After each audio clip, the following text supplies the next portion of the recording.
नमस्कार, मैं रचना शर्मा चढ़ती कला टाइम टीवी देख रहे सभी दर्शकों का स्वागत करती हूं। आप देख रहे हैं हरियाणा के विशेष समाचार।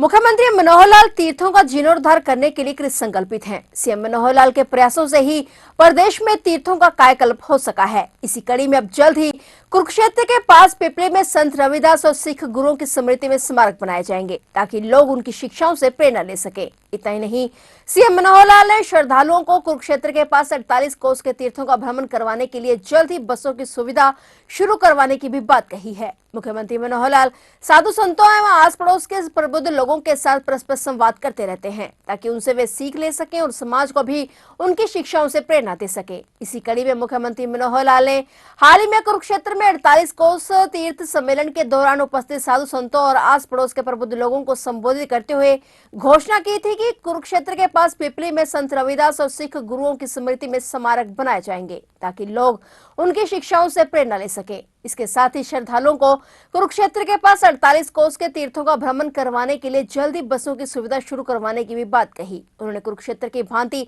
48 कोस की परिधि में आने वाले तीर्थों को पुण्य की धरती बताया और कहा कि राज्य सरकार इन तीर्थों को भी विकसित कर रही है। उन्होंने बताया कि पावन सरस्वती एवं दृष्टि नदियों के बीच स्थित कुरुक्षेत्र की 48 कोस भूमि में 367 तीर्थ स्थल हैं, जिनमें से कुछ लुप्त हो चुके हैं, लेकिन हम इन तीर्थों का जीर्णोद्धार कर इनके वैभव को पुनः स्थापित करने के लिए कृत संकल्पित हैं। इस दौरान मुख्यमंत्री ने बताया कि अभी हाल ही में 48 कोस कुरुक्षेत्र भूमि के 164 तीर्थों की सूची में सर्वेक्षण एवं दस्तावेजीकरण के पश्चात 18 नए तीर्थों को जोड़ा गया है। इससे अब इस भूमि के तीर्थों की कुल संख्या 182 हो चुकी है। तीर्थों के सर्वेक्षण और दस्तावेजीकरण का यह कार्य अभी भी निरंतर जारी है और निकट भविष्य में सूची में और भी तीर्थों के जुड़ने की संभावना है। उन्होंने आसपास के जिलों में तीर्थ स्थानों की विस्तार से जानकारी देते हुए बताया कि उन्होंने वर्ष 2017 और 18 में 48 कोस की परिक्रमा स्थित अनेक तीर्थों पर जाकर उनके दर्शन किए और उनके विकास की घोषणाएं भी की। उनके द्वारा घोषित 27 विकास कार्यों की लागत लगभग 36 करोड़ रुपए बनती है। इनमें से 23 करोड़ रुपए विकास कार्यों पर खर्च किए जा चुके हैं और कुल 27 में से 15 कार्य पूरे हो चुके हैं, जबकि 6 पर काम चल रहा है। 6 पर भी काम शुरू हो गया है। और वहीं सीएम ने बताया कि गत 6 अप्रैल को मैंने सरस्वती तीर्थ पेहोवा के जीर्णोद्धार और सरस्वती द्वार के निर्माण की भी घोषणा की थी। इसके विकास पर 10 करोड़ रुपए की लागत का अनुमान है। इसके अलावा पिछले 4 साल में कुरुक्षेत्र विकास बोर्ड को 64 विकास कार्यों के लिए 51 करोड़ रुपए की राशि स्वीकृत की गई। इनमें से लगभग 28 करोड़ रुपए की राशि जारी की जा चुकी है। इसमें से 15 करोड़ रुपए खर्च हो चुके हैं तथा 20 कार्य पूरे हो चुके हैं और 27 पर काम चल रहा है। हमने 15 करोड़ 66 लाख रुपए की लागत के 18 अन्य विकास कार्यों की स्वीकृति दी है। इन पर जल्द ही काम शुरू हो जाएगा। वहीं मुख्यमंत्री ने तीर्थों के ग्रामवासियों को आह्वान किया कि वे सब मिलकर अपने अपने तीर्थ में विकास और सौंदर्य की सुगंध को और अधिक फैलाने में सरकार का सहयोग दें। कैसे यह अनूठा संगम है। शुरुआत हजारों वर्ष पहले गीता के संदेश से यहां शुरू हुई और उस समय भगवान कृष्ण ने जो बात कही श्रीमद् भगवद गीता के माध्यम से, ऐसा नहीं कि उसी समय के लिए वो लागू थी, अच्छी थी, उसी के लिए प्रासंगिक थी, बल्कि उतनी ही आज भी गीता की शिक्षा वो प्रासंगिक है। गीता सार्वभौमिक है, सार्वदेशिक है, सार्वकालिक है, शाश्वत है। तो इस गीता का जो मर्म है वो महाभारत के युद्ध में से निकला और महाभारत का युद्ध केवल थानेश्वर में कुरुक्षेत्र स्थान पर नहीं, बल्कि इतने सारे क्षेत्र में जिसके आज हम प्रतिनिधि बैठे हैं। अभी तक पहले बताया गया कि 132 स्थान है जिनका सर्वेक्षण हुआ है, जहां कोई तीर्थ है, मंदिर है, कोई कहीं की घटना कहानी जुड़ी हुई है। कुछ महीने पहले ये सर्वेक्षण टीम ने और खोज निकाली तो 32 स्थान और निकले, तो उसमें से फिर बाद में जोड़ करके उसको 164 बनाया गया। कुल मिलाकर इतिहास में, हमारे साहित्य में वर्णन मिलता है कि ये 327 स्थान है। अब उन 327 की भी सबकी जानकारी तो नहीं, लेकिन 164 के बाद खोजते हुए सर्वेक्षण में 18 स्थान और मिल गए हैं, तो आज से ये संख्या 182 हो गई है। इन तीर्थों को और कैसे आगे बढ़ाया जाए।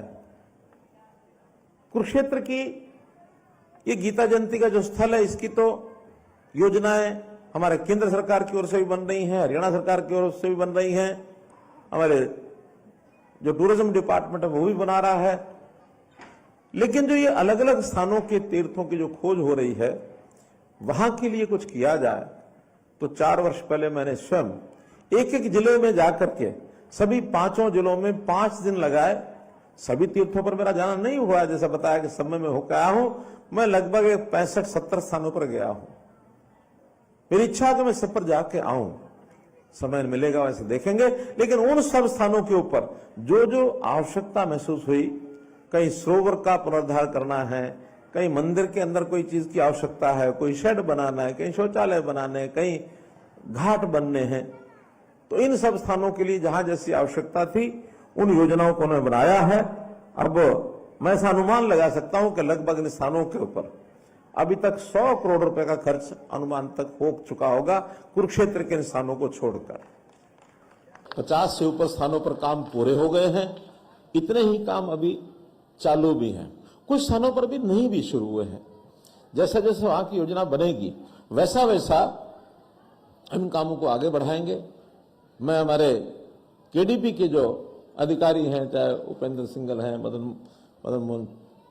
मदन छाबड़ा जी हैं, अथवा अन्य पदाधिकारी हैं, इनको कहूंगा कि और अपनी योजना को तेज करें।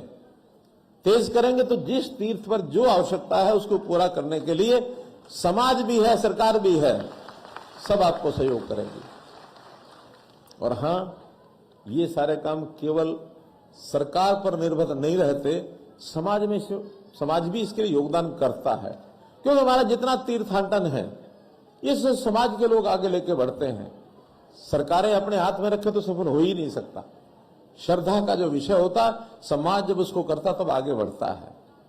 तो जितने हमारे तीर्थ स्थल है ये 182, मेरा निवेदन है कि सब जगह एक टीम, एक टोली, किसी संत महापुरुष के देखरेख में कोई संरक्षक, वहां का कोई संत हो अथवा वहां का गांव का कोई बड़ा बुजुर्ग व्यक्ति है जिसका समाज के कामों में रुचि है, उनकी देखरेख में 5 की 7 की टोली बनाए और उस तीर्थ स्थान पर क्या हम कर सकते हैं, उस तीर्थ स्थान के लिए उस गांव का भी योगदान करा सकते हैं।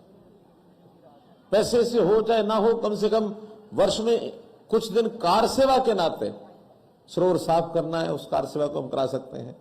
या कहीं से हमको मटेरियल मिल गया, ईंटें मिल गई, तो उनको लगाने के लिए वहां उसको चिनाई करने का या उसको मजदूरी करने का काम हम गांव के लोग कर सकते हैं। या वहां कोई हमारी गौशाला है तो गांव में से हम चारा या दाना अनाज इकट्ठा कर सकते हैं। निर्माण के काम में समाज और सरकार ये सब मिलकर के करेंगे, इसलिए इन स्थानों को कैसे दुरुस्त किया जाए, अच्छा किया जाए, इसको हम आगे बढ़ाएं। अभी 48 कोस की ये परिक्रमा का विषय आया है, कुछ बसें चलाने की बात कही गई है। मेरा कहना है कि पहले छोटे छोटे सर्किट बनाए, उसके एक दिन का सर्किट 7, 8, 10 तीर्थ स्थानों के ऊपर जाए बस, चाहे अगले दिन दूसरे जिले के 7-8 स्थान हो जाए, तीसरा दिन तीसरे जिले के हो जाए। कोई व्यक्ति एक दिन के लिए जाना चाहता है 1 दिन जाए, 2 दिन के लिए जाना है 2 दिन जाए। हम सब ये समझे कि हर व्यक्ति 182 स्थानों पर जाएगा, ये संभव नहीं है, इतना समय भी नहीं है। या तो कोई एक रूट हो, जैसे ब्रिज की परिक्रमा हमारी है, ब्रिज की परिक्रमा में एक रूट है, 2 रूट है, बल्कि एक छोटा परिक्रमा, एक बड़ी परिक्रमा है। तो ऐसा तो कोई रूट अभी बना नहीं है, अलग अलग गांव में अलग अलग स्थान है। तो छोटे छोटे सर्किट बना करके और हम बसें चलाएंगे, उसमें जो गाइड बनाने हैं उस गाइड को तैयार करने के लिए ट्रेनिंग की बात जैसा बताइए, ट्रेनिंग करेंगे ताकि हर बस के साथ गाइड साथ जा सके, वो वहां का महत्व, वहां की जानकारी घटनाओं की बता सके। बहुत अच्छा काम सराहनीय किया है कि जो 164 तीर्थों की पुस्तक का जो अभी विमोचन किया है, पहली बार इन सब तीर्थों को एक साथ जानने के लिए एक पुस्तक का विमोचन होकर के अपने हाथों में आई है। ये हम सब उसको खरीदें, सब उसको लें, सब स्थानों की जानकारी हमको मिलेगी। इसको हम चाहेंगे कि हरियाणा भर में और जगह पर भी जहां जहां इसको सप्लाई किया जा सकता है किसी भी रूप में, चाहे दुकान पर रख के बेचेंगे, चाहे कहीं विद्यालयों में देंगे, चाहे कहीं लाइब्रेरी में रखेंगे, किसी भी रूप में इसका जो प्रचार है वो होना चाहिए। कुरुक्षेत्र का स्थान देश में तो है ही है, दुनिया में पहुंचता जा रहा है। देश में बहुत लोग यहाँ अभी कार्यक्रमों में भी आते हैं। अभी जैसे मेरी बातचीत हो रही थी तो विषय ही आया कि वर्ष भर तीर्थ यात्री कैसे यहाँ आए, उसके लिए भी आपकी जानकारी के लिए ज्योति सर के अंदर एक म्यूजियम बन रहा है। 205 करोड़ रुपया उसके ऊपर लागत आई है, 205 करोड़ रुपया। 5 उसके एक प्रकार से गैलरी है, 2 एकदम पूर्ण 4 हो गई है, 3 गैलरी बिल्डिंग सब बन गई है, लेकिन उसका जो इंटरनल बाकी काम है सारा वो फरवरी तक हो जाएगा।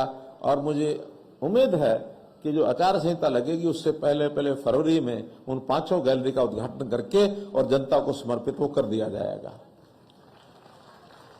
ऐसे ही ब्रह्म सरोवर के स्थान पर महाभारत की कहानी से संबंधित एक लाइट एंड साउंड का शो, इस परियोजना को भी मंजूरी दी है। बहुत जल्दी यानी अगले गीता जयंती कार्यक्रम से पहले पहले ही मुझे लगता है कि उसका स्थापना हो जाएगी और फिर वो भी वर्ष भर चलेगा। कोई व्यक्ति कहीं से भी आएगा तो महाभारत की सारी कहानी उसको 3 घंटे में या 2 घंटे में जो भी कार्यक्रम होगा उसको शाम को बैठ करके और ब्रह्म सरोवर पर एक साइड में किनारे पर बैठकर एक थिएटर टाइप भी वहां बनेगा, उसके माध्यम से पूरी जानकारी वो ले सकते हैं। देश भर के आने जाने के लिए लोगों के लिए 2 वर्ष पहले ट्रेन भी शुरू की गई थी। उन ट्रेन से हम हरिद्वार और मथुरा उनको जोड़ दिया गया था। तीर्थों को जोड़ने के लिए आपस में कुरुक्षेत्र से हरिद्वार को जोड़ना, कुरुक्षेत्र से मथुरा को जोड़ना, तो ये सब चीजें शुरू की हैं। तो ऐसी बताने के लिए बहुत विषय हैं, लेकिन यहाँ पर चाहे बड़े कार्यक्रम हो, बड़े तीर्थ हो, चाहे छोटे तीर्थ हो, सबके ऊपर काम शुरू हो गया है। कृष्णा सर्किट नाम से और शायद 100 करोड़ रुपए से ऊपर ये कुरुक्षेत्र में ये मंजूर हुए थे, 175 करोड़ रुपया, वो सारा काम पूरा हो गया है। और अभी ब्रह्म सरोवर हो, चाहे ज्योति सरोवर हो, नरकातारी हो, सन्निध सरोवर हो, पेवा तीर्थ हो, इन सब स्थानों पर वो सारी योजना बना करके सब किया है। ज्योति सरोवर में हमने देखा ही है कि 40 फुट ऊंची विराट स्वरूप भगवान कृष्ण का जो मूर्ति लगी है वो भी अपने आप में बहुत भव्य है। लाइट एंड साउंड के माध्यम से उसका जो सायंकाल का रात्रि का जो प्रदर्शन होता है, बहुत अच्छी संख्या में लोग आते हैं, आप लोगों ने सबने देखा होगा। तो इन सब बातों को ध्यान में रखते हुए और यहाँ का जो विकास है, आगे की योजनाएं भी कुछ हमारी हैं।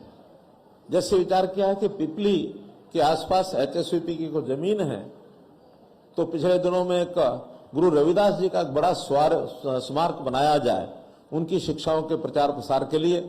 तो हमने मंजूर कर लिया है कि 5 एकड़ जमीन के ऊपर और HSVP की ओर से एक बड़ा स्मारक 5 एकड़ GT रोड के ऊपर ही बनाया जाएगा। और ऐसे ही एक सिख म्यूजियम की बात भी कई वर्षों से चल रही है।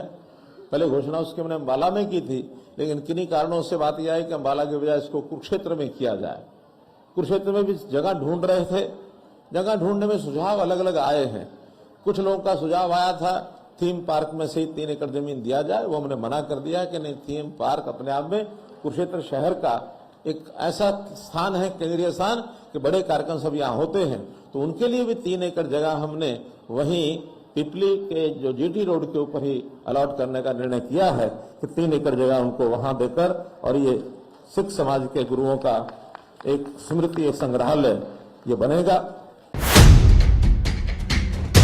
तो ये थे हरियाणा के विशेष समाचार, और नए समाचारों के साथ फिर से हाजिर होंगे। तब तक के लिए देखते रहिए चढ़ती कला टाइम टीवी।